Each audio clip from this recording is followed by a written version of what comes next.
You buried your grandmother last year, or maybe you will someday soon.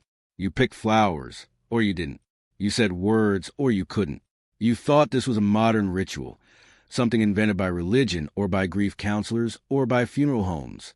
But the real answer is far stranger. Humans have been doing this for over 100,000 years, long before there were words for God, long before there was writing, long before there was anything you would recognize as civilization. Your instinct to mark death is not new. It is ancient. It might even be older than your species. Started in a cave in northern Iraq, a place called Shanidar. In the 1950s, an archaeologist named Ralph Seletsky began digging there and found something that shouldn't have existed.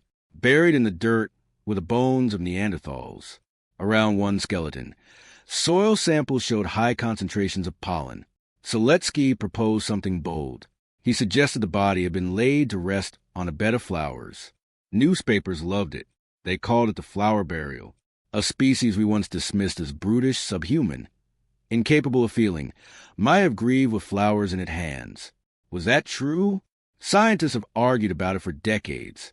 Some think the pollen blew in naturally, carried by burrowing rodents. Others still defend the original idea.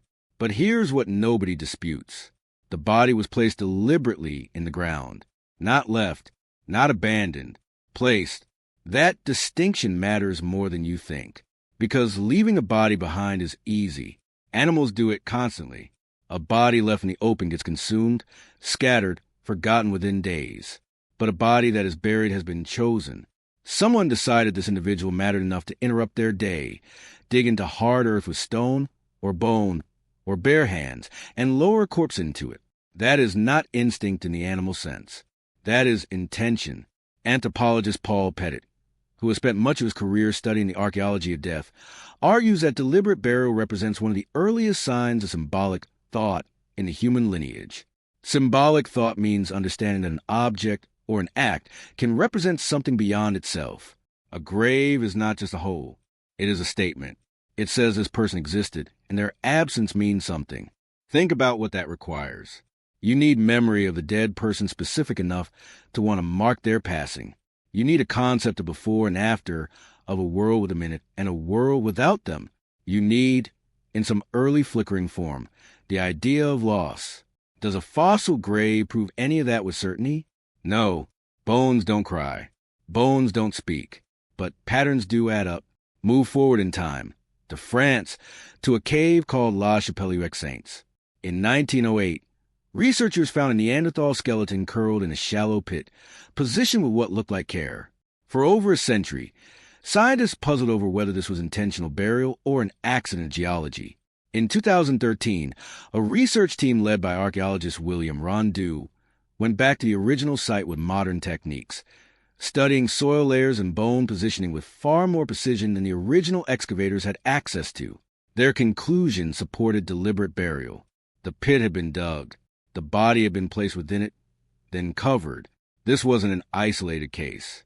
Across dozens of sites in Europe and the Middle East, Neanderthal remains keep turning up in positions that suggest purpose, curled on their sides, limbs arranged, sometimes near stone tools, as if placed there for a reason no one alive can fully explain. Here's the part that reframes everything. For most of the 20th century, scientists assumed only Homo sapiens, only us, had the mental sophistication to grieve, to ritualize, to care about death as anything more than a biological event. Neanderthals were the punchline. Slow, simple, extinct for a reason. That story is falling apart. If Neanderthals buried their dead with intention, then the roots of mourning don't start with modern humans at all. They start earlier, deeper, in a shared ancestor that both species inherited behavior from.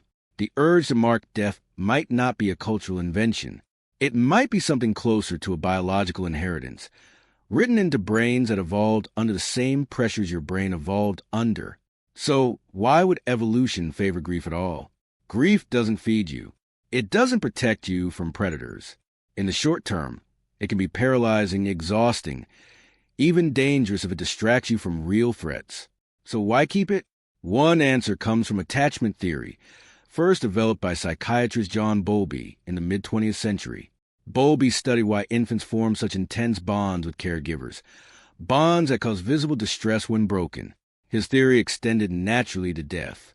If the same neural systems that reward you for staying close to people you love also generate distress when those people vanish, grief becomes a side effect of something evolution actually needed: connection, cooperation, group survival. Early humans who care about each other, who notice when someone was missing, who work together to protect the vulnerable, outcompete early humans who didn't. Caring paid off. Grief is simply the shadow that caring casts when the person you cared about is gone. That means every time you have felt the hollow ache of losing someone, you were not malfunctioning.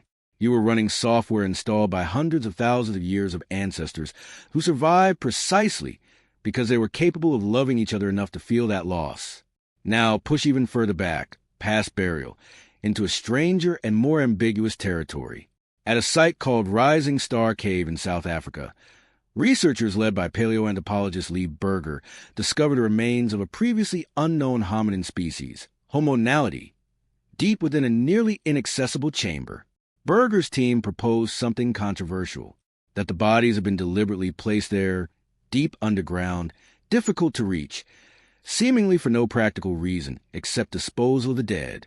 If true, this pushes intentional treatment of the dead back even further, into a species with a brain roughly one-third the size of yours.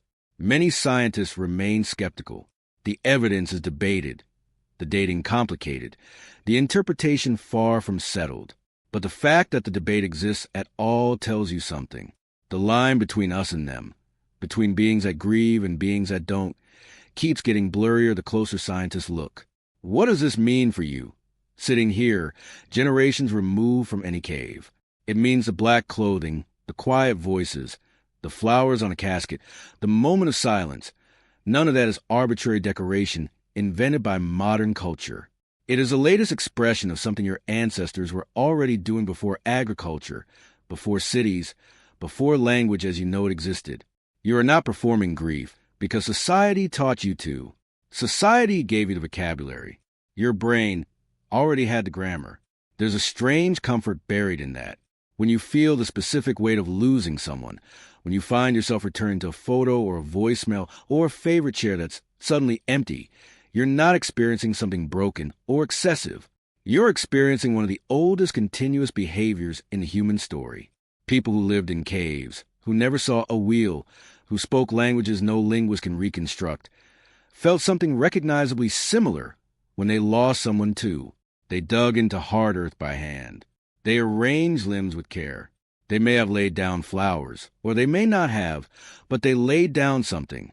Intention, attention, proof that a life had mattered. You buried your grandmother last year, or maybe you will someday soon. And when you do, you won't just be honoring her.